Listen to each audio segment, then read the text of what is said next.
Shalom, selamat pagi Bapak Ibu Saudara yang dikasihi Tuhan. Kita jumpa kembali dalam renungan Manarema pagi ini.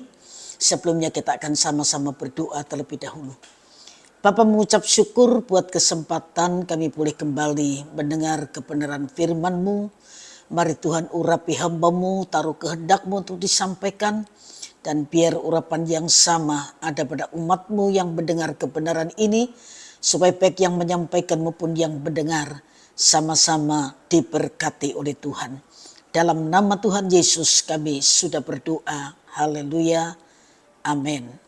Bapak Ibu saudara sekalian, pagi ini kita akan belajar tentang doa syafaat. 1 Timotius pasal yang kedua, ayat 1 sampai ayat yang ketiga. 1 Timotius pasal yang kedua, ayat 1 sampai ayat yang ketiga. Pertama-tama aku menasehatkan, naikkanlah permohonan, doa syafaat dan ucapan syukur untuk semua orang. Untuk raja-raja dan untuk semua pembesar. Agar kita dapat hidup tenang dan tentram dalam segala kesalehan dan kehormatan. Itulah yang baik dan yang berkenan kepada Allah, Juru Selamat kita. Bapak Ibu saudara sekalian, Alkitab mencatat pohon bisa bertepuk tangan. Yesaya 55 ayat yang ke-12. Batu-batu bisa berteriak kalau manusia diam. Lukas 19 ayat 40. Keledai bisa menyingkapkan dosa Biliam. Bilangan 22 ayat yang ke-28. Ikan bisa dipakai menjadi ATM-nya Tuhan Yesus. Matius 17 ayat 24. Pohon jarak bisa mengajarkan Yunus tentang belas kasihan. Yunus 4 ayat 10 sampai 11. Burung gagak bisa dipakai untuk membawa makanan kepada Elia yang diperintahkan untuk sembunyi di tepi sungai Kerit. 1 Raja-Raja 17 ayat yang ke-6. Ayam bisa dipakai untuk menyadarkan Petrus ketika Petrus menyangkal Tuhan Yesus. Matius 26 ayat 75. Manusia berbeda dengan ciptaan Tuhan yang lainnya. Sebab manusia memiliki kemampuan untuk berdoa. Dan semua agama mengajarkan tentang doa. Kalau kita membaca di 1 Timotius pasal 2 tadi. Yang pertama memang tidak selalu yang terutama. Tapi dalam banyak kasus yang ditempatkan di urutan pertama. Itu pasti selalu yang paling penting. Dalam kata sambutan atau pengantar. Baik dalam konteks pidato atau skripsi.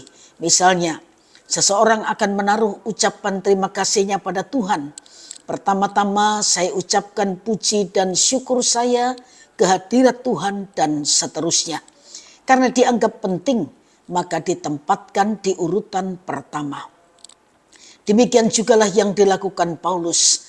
Nasihat untuk Timotius ini dianggap penting.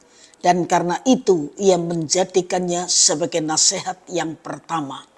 Pertama-tama aku menasehatkan, naikkanlah permohonan, doa syafaat, dan ucapan syukur untuk semua orang. Ya, nasihat pertama Paulus untuk Timotius adalah agar ia berdoa. Bukan untuk diri sendiri, tapi untuk orang lain dan untuk para pembesar. Doa yang dilakukan sebagai wujud kepedulian kepada sekitar ini perlu dilakukan karena pendoanya lah juga yang akhirnya akan menikmati manfaatnya.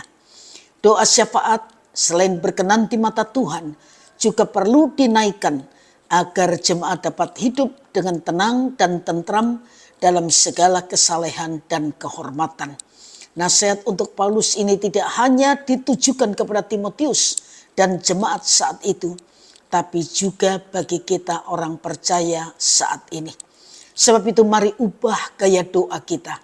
Kalau selama ini kita hanya fokus pada diri kita sendiri ketika berdoa, mari mulai ambil komitmen untuk menjangkau orang-orang yang ada di sekitar kita lewat doa kita untuk keselamatan mereka, untuk keamanan bangsa dan negara kita Indonesia. Bahwa dalam doa keluarga, sahabat, tetangga, rekan sepelayanan, rekan kerja, pemimpin di gereja, pemimpin di tempat kerja, pemimpin di kursi pemerintahan dan sebagainya. Percayalah, ketika kita melakukannya, maka kehidupan doa kita tidak akan lagi membosankan. Sebab kita tahu betul apa manfaatnya bagi orang lain. Mari doakan mereka dan kita akan melihat kuasa Allah bekerja dalam hidup mereka. Lagi pula saat kita melakukannya, bukan cuma mereka, tapi kita yang pada akhirnya akan diberkati. Mendoakan orang lain adalah bentuk perhatian yang paling dalam. Dan mengapa kita harus berdoa? Yeremia 29 ayat yang ke-7 berkata, usahakanlah kesejahteraan kota kemana kamu aku buang.